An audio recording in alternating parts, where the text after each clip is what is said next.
नमस्कार। किस्से कहानियां में एक बार फिर आपका स्वागत है। आइए सुनते हैं सुभद्रा कुमारी चौहान की लिखी कहानी बड़े घर की बात। फूल शैया के ही दिन फूल और मनोहर में तनातनी हो गई। फूल स्वभाव से ही कम बोलने वाली और लजीली थी। उधर मनोहर एंग्लो इंडियन छोकरियों के साथ सिनेमा थिएटर देख चुके थे। उनकी उच्च श्रृंखलता और उद्दंडता के आदी थे। वे सपना देख रहे थे कि उनके कमरे में पैर रखते ही नववधू मुस्कुराती हुई हेलो डार्लिंग कहकर उन्हें बिठाएगी, उनसे घुल घुल कर प्रेम की बातें करेगी और उन्हें जबरन अपने पास बिठाए रखेगी। वे उठना चाहेंगे तो वह उठने न देगी, लच्छेदार बातों से उन्हें उलझा रखेगी। घड़ी के जाते हुए समय को एनिमी यानी दुश्मन कहकर अफसोस करेगी। ये आशाएं उन्होंने नववधू से इसलिए की थीं कि वह मैट्रिक पास थी और उसने अपने छोटे से जीवन के अधिकांश दिन बोर्डिंग हाउस में ही बिताए थे। जिस समय मनोहर फूलों का हार गले में डाले इतर में बसे बसाए अपने कमरे में आए, नववधू फूल लैंप के पास खड़ी चुपचाप एक पुस्तक के पन्ने उलट रही थी। किसी अज्ञात आशंका से वह रह रहकर कांप सी उठती थी। उसके पति होते हुए भी मनोहर आज तो उसके लिए परपुरुष ही थे। उनसे कैसे बोलूंगी, क्या कहूंगी, कहीं कोई बेवकूफी ना हो जाए। फूल मन ही मन बहुत घबरा रही थी। अचानक किसी के हल्के पैरों की आहट होते ही वह पुस्तक छोड़कर एक कोने में सिमटकर खड़ी हो गई। मनोहर बाबू अपना यह अपमान ना सह सके। एक क्षण तो वह चुपचाप खड़े रहे, फिर तिरस्कार भरे स्वर में बोले, क्या स्कूल और घर में यही शिक्षा मिली है कि आए हुए पति की तरफ पीठ करके खड़ी हो जाओ? फूल सिहर उठी किंतु कुछ बोली नहीं। मनोहर का पारा और गर्म हो गया। कठोर स्वर में बोले, मैंने तो समझा था पढ़ी लिखी है तो कुछ अकल भी होगी, लेकिन वही गंवार की गंवार। इस पर भी जब वह कुछ न बोली तो वह झल्लाए हुए उठे और फूल का घूंघट जोर से पीछे से खींच लिया। रेशमी साड़ी थी, मुंह के साथ उसका सिर भी खुल गया, पल्ला पीठ पर आ रहा। फूल बोली तो कुछ भी नहीं, मगर फौरन ही अपना सिर ढककर कमरे से बाहर हो गई। मनोहर गुस्से से, शक्ल चुड़ैलों की, नखरे परियों के, कहते कहते सीढ़ियों से नीचे उतर आए। फूल चुपचाप आंसू बहाती हुई खड़ी रही। अचानक मनोहर को बाहर जाते देख उनकी बहन यशोदा ने आकर पूछा, क्या हुआ भौजी, भैया क्यों चला गया? फूल ने कोई उत्तर न दिया। वह अपनी ननद से, जो उसकी सास की जगह पर थी, कुछ सहानुभूति की आशा रखती थी, मगर यहाँ उल्टा ही हुआ। यशोदा ने फूल को झकझोर कर कहा, बोलती क्यों नहीं चांडालिन?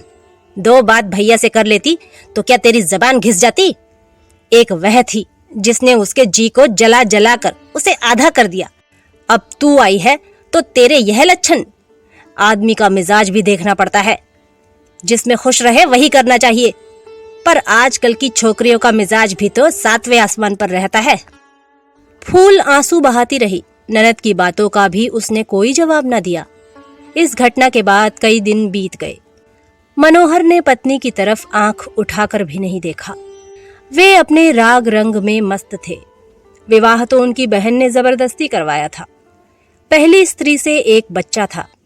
बच्चा जब तक जीता रहा तब तक तो विवाह की जरूरत ना जान पड़ी, लेकिन एक दिन जब वह बच्चा भी माँ का अनुगामी हुआ तो इतनी बड़ी जायदाद का कोई वारिस तो होना चाहिए।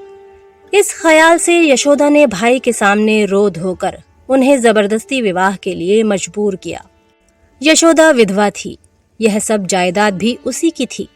मनोहर को 6 महीने की उम्र से पाला था।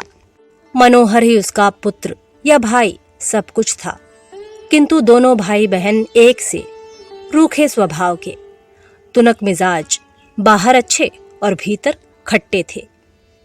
मनोहर की पहली स्त्री कुमुद ने भी जिस दिन से इस देहली के भीतर पैर रखा था, एक दिन भी बिना रोए रोटी न खाई थी, और इसी प्रकार 6 महीने के बच्चे को छोड़कर एक दिन वह जहर खाकर अपनी जीवन लीला समाप्त करके चली गई। बड़े घर की बात बाहर कहाँ जाती है। हार्ट फेल हो जाने से मृत्यु हो गई कहकर मामला रफा दफा कर दिया गया। फूल ने भी ये सब बातें सुन ली, मगर अब क्या हो सकता था। उसने सोचा, खैर जैसा जो कुछ है मुझे तो निभाना ही है। अब तो यही मेरे परमेश्वर, मेरे आराध्य और देवता हैं। किसी तरह उन्हें मनाना चाहिए। मुंह से तो कुछ बोलते हुए उसे लज्जा आती थी और बोलने का कोई अवसर भी न मिलता था। इसलिए उसने सोचा, एक पत्र लिखूं, शायद देवता सीधे हो जाए। वह कागज कलम लेकर बैठी। बहुत सोचने समझने के बाद उसने एक पत्र लिखा। मेरे देवता, कई दिनों से सोच रही हूं कि आपको एक पत्र लिखूं, परंतु क्या लिखूं, कैसे लिखूं, मेरी समझ में नहीं आता। माना कि मैं अपराधिनी हूं, फिर भी क्या आप मुझे क्षमा नहीं कर सकते? भूल तो मनुष्य से हो ही जाती है। मुझसे भूल हुई और बड़ी भारी भूल हुई।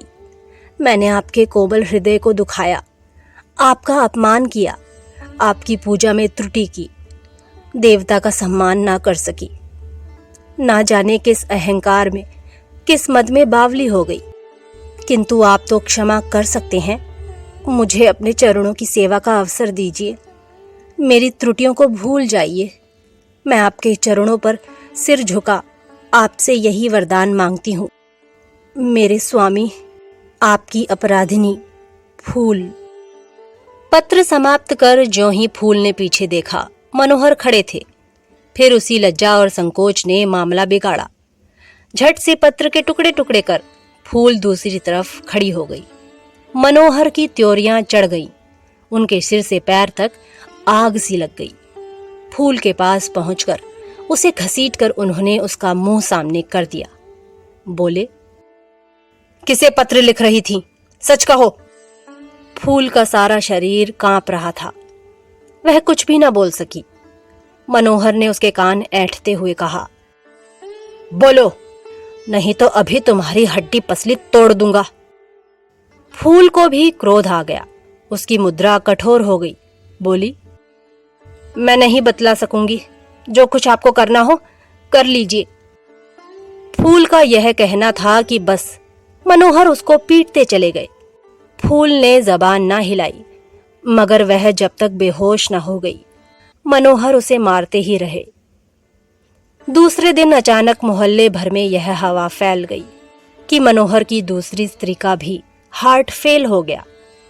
अर्थी के साथ बहुत से लोग थे जो असली वाकये से वाकिफ थे, मगर शहर के इतने बड़े और पायदार आदमी के खिलाफ जबान खोलने की किसकी हिम्मत थी?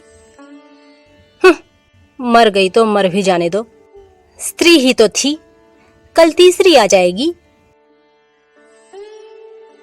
तो ये थी सुभद्रा कुमारी चौहान की लिखी कहानी, बड़े घर की बात। अगली बार फिर एक नई कहानी के साथ आपसे मुलाकात होगी। तब तक के लिए नमस्कार।